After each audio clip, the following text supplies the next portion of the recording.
સુરેન્દ્રનગર પોલીસની મોટી સફળતા, 1 કરોડની હની ટ્રેપનો પર્દાફાશ। Surendranagar city B division police સ્ટેશનમાં નોંધાયેલ હની ટ્રેપ અને અપહરણના ગંભીર ગુનામાં લોકલ ક્રાઇમ બ્રાન્ચ LCB દ્વારા ગણતરીની કલાકોમાં આરોપીને હથિયાર સાથે ઝડપી પાડવામાં આવ્યા છે। ઓપરેશનની મુખ્ય વિગતો।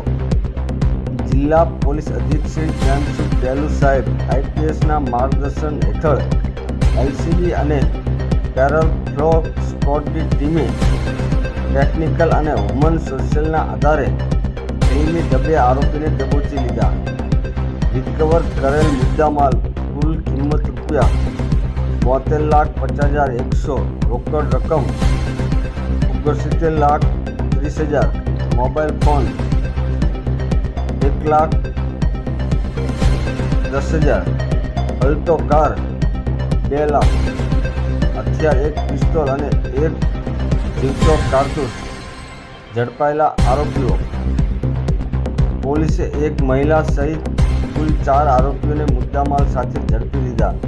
ઝડપાયેલા આરોપીઓ અગાઉ પણ પ્રોહિબિશન, ચોરી અને જુગાર જેવા ગુનાઓમાં સંડોવાયેલા હોવાનું સામે આવ્યું છે।